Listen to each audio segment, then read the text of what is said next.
Hello friends, नमस्कार। Astro चंदा Pandey channel में आप सभी का बहुत बहुत स्वागत है। शुक्रदेव उदय हो रहे हैं। शुक्रदेव लक्ष्मी नारायण योग का निर्माण कर रहे हैं। मीन राशि के जातकों पर इसका क्या प्रभाव पड़ेगा, किस तरीके से सौभाग्य और खुशियां इनके जीवन में आएंगी, इन सभी तथ्यों पर आज हम संपूर्ण चर्चा करेंगे। तो यदि आपकी कुंडली में लग्न के साथ 12 नंबर बना हुआ है तो यह राशिफल आपके लिए है। कुंडली में कहीं भी चंद्रमा के साथ 12 नंबर बना हुआ है तो भी यह राशिफल आपके लिए है। राशिफल ना होने की स्थिति में आप इसे अपनी नाम राशि के अनुसार यानी कि अपने प्रचलित नाम के अनुसार देख सकते हैं, सुन सकते हैं। दैत्य गुरु शुक्रदेव उदय हो रहे हैं। जी हाँ, ये उदय हो रहे हैं 28 जून से और 31 जुलाई तक ये अपने शुभ प्रभाव आपको देते रहेंगे। 28 जून शाम 5 बजे दैत्य गुरु शुक्रदेव अपने मित्र बुध की राशि मिथुन राशि में उदित हुए हैं। शुक्र का उदित होना मेष से मीन राशि के जातकों के लिए बहुत ही शुभ संयोग लेकर आया है। शुक्र उदित है तो सभी शुभ और मांगलिक कार्यों की शुरुआत की जाएगी। शुक्र जब अस्त होते हैं तो किसी भी प्रकार का मांगलिक कार्य नहीं किया जा सकता। शुक्र उदय हो गए हैं तो अब शादी, ब्याह, गृह प्रवेश, भूमि पूजन, नए प्रकार के व्यापार की शुरुआत की जाएगी। हर प्रकार के शुभ और मांगलिक कार्यों की शुरुआत की जाएगी। शुक्रदेव न केवल धन के कारक है, सुख के कारक है, वरन शुक्रदेव सौभाग्य के कारक है। शुक्र के उदित होते ही विवाह के उच्च जातकों का विवाह के सपने जो है पूरे होने शुरू हो जाते हैं। घर परिवार में खुशियों का माहौल आता है, धन का प्रवाह होता है, रुका हुआ कार्य जो होता है फिर से पूरा होता है। देखिए 7 जुलाई को शुक्र राशि परिवर्तन करके कर्क राशि में आएंगे। यहाँ पर बुध के साथ मिलकर यह बनाएंगे लक्ष्मी नारायण योग। लक्ष्मी नारायण योग नाम से ही समझ सकते हैं माँ लक्ष्मी से ये जुड़ा हुआ है, यानी कि कहीं ना कहीं आपके घर में धन की वर्षा होने वाली है, आपको धन लाभ होने वाला है। शुक्र के उदित होने के कारण मीन राशि के जातकों के जीवन पर इसका बहुत सुंदर प्रभाव पड़ रहा है। देखिए मीन राशि के जातकों की कुंडली में शुक्र का जो ये गोचर है कुंडली के चौथे भाव में है। यहाँ पर 28 जून को शाम 5 बजे शुक्र उदित हुए हैं। चौथा भाव जो होता है सुखों का होता है, तो शुक्र सुख के कारक है, चौथे भाव में है। शुक्र जो है इस समय बली है, तो यहाँ पर शुक्र आपको हर तरह से सुख प्रदान करेंगे। शुक्र 8वें भाव के स्वामी है। 8वां भाव जो होता है दुखों का होता है, कष्टों को होता है, पहाड़ों का होता है, तविघ्न बाधाओं का होता है। जब शुक्र चौथे भाव में उदित होंगे तो आपकी परेशानियां जो है, जो आपको कष्ट मिल रहे हैं उसमें राहत मिलना शुरू हो जाएगा। इनकी 10वें भाव पर जब दृष्टि पड़ेगी तो आपके कार्यों में जो विघ्नता, बाधाएं, रुकावटें आ रही थी वह खत्म हो जाएंगी। आपके जीवन में शनि के 7.5 का जो कि प्रथम चरण चल रहा है, तो आपको इससे भी बहुत रिलीफ मिलेगा। आपको सभी प्रकार के कष्टों में राहत मिलेगी। शुक्र का यह गोचर चौथा भाव यानी कि भूमि, भवन, वाहन, प्रॉपर्टी से जुड़ा हुआ है। शुक्र 3रे भाव में के स्वामी है जो कि पराक्रम पुरुषार्थ का होता है। 3रा भाव आपकी कम्युनिकेशन पावर का होता है। 3रा भाव जो होता है फिल्म इंडस्ट्री का होता है, टीवी सीरियल का होता है, मॉडलिंग का होता है, कला जगत, सिनेमा जगत के या हर प्रकार के जो भी ये सोच है इन सब से जुड़ा हुआ है। इन क्षेत्रों को आप सुख और धन की प्राप्ति होगी। जो लोग भी इन सभी क्षेत्रों से जुड़े हुए हैं उन सबको अत्यंत लाभ होने वाला है। आपको नए नए ऑफर्स मिलेंगे, नई नई फिल्में मिलेंगी। टीवी सीरियल में कार्य करने वाले लोगों को नए नए टीवी सीरियल में काम करने का अवसर प्राप्त होगा। इसके साथ ही जो लोग पढ़ाई कर रहे हैं उनको अपनी पढ़ाई में इस समय अच्छा ध्यान अर्जित होगा। आपको पढ़ाई के लिए विदेश जाने का भी सौभाग्य प्राप्त हो सकता है। सुख की प्राप्ति होगी। चौथा भाव आपकी माता और मातृभूमि का होता है। माता से आपको धन की प्राप्ति हो सकती है। देखिए मीन राशि के जातकों की कुंडली में माता के द्वारा धन की अर्जित होने की संभावनाएं दिखाई दे रही हैं।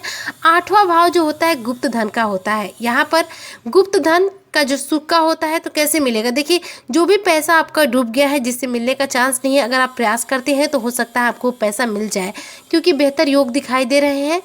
शुक्र चूंकि 3रे भाव के स्वामी हैं आपके, संचार माध्यमों का यह होता है, कार्य क्षेत्र का होता है, यह विदेश से जोड़ता है, तो अचानक धन प्राप्ति के बेहतर योग है। देखिए इसी समय शनिदेव वक्री भी हुए हैं 29 जून से, यानी कि आज से। चौथे भाव में शुक्र है। चौथा भाव होता है प्रॉपर्टी का। शनि 12वें भाव में है, शुक्र के परम मित्र है। ऐसे में विदेश में आप सेटल भी हो सकते हैं, विदेश में आप जॉब करने भी जा सकते हैं। भूमि, भवन, प्रॉपर्टी का इस समय आपको लाभ मिलेगा।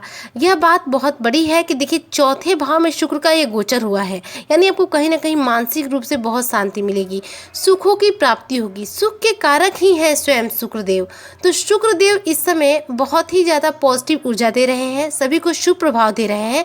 ऐसे में अत्यंत सुखों की आपको प्राप्ति होगी। परिवार में किसी प्रकार का जो तनाव चल रहा था उसमें बहुत सारा राहत मिलेगा। लड़ाई झगड़े की स्थिति नहीं है। प्रॉपर्टी का यदि विवाद बना हुआ है तो हो सकता है उसकी समस्या पूर्ण रूप से खत्म हो जाए। 7 जुलाई को शुक्रदेव राशि परिवर्तन करेंगे और पंचम में आ जाएंगे। यहाँ पर बुध शुक्र का जो योग है यानी कि लक्ष्मी नारायण योग बनेगा। 5वां भाव जो होता है शुक्र का अत्यंत शुभ होता है, क्योंकि शुक्र जो है प्रेम के ग्रह है और 5वां घर जो होता है लव रिलेशनशिप का होता है। यानी कि कहीं ना कहीं यदि आपका किसी से प्रेम प्रसंग है तो आपकी विवाह की बात वहाँ पक्की हो सकती है। बुध के साथ लक्ष्मी नारायण योग बन रहा है। बुध 7वें भाव के स्वामी है। 7वां भाव क्या है? आपके दाम्पत्य जीवन का है, आपके विवाह का है, आपके व्यापार का होता है। 5वां भाव आपकी शिक्षा का होता है। बुध शिक्षा के कारक है, बुद्धि के कारक है, इंटेलिजेंसी पावर के कारक है, तो आपकी मेमोरी पावर को भी बढ़ाएंगे। छात्रों के लिए पंचम में लक्ष्मी नारायण योग जो बना हुआ है और छठे में स्वामी सूर्य का होना नौकरी और करियर की दृष्टि से काफ़ी अच्छा है। 31 जुलाई तक चूँकि आपके स्वामी देवगुरु जो है 10वें भाव में है और सूर्य के मित्र हैं, ऐसे में बुध के मित्र हैं और करियर का संबंध नौकरी से बन रहा है, तो ऐसे में सफलता का बेहद सुंदर योग दिखाई दे रहा है। जो लोग भी नौकरी वगैरह के लिए ट्राई कर रहे हैं हो सकता है उनकी नौकरी लग सकती है।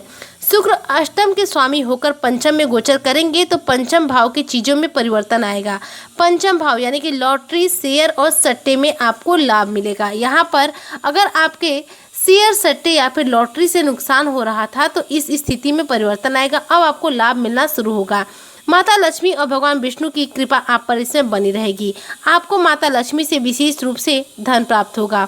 देखिए आपके लग्न में राहु बैठे हुए हैं। राहु, शुक्र, बुध दोनों तीनों आपस में मित्र हैं।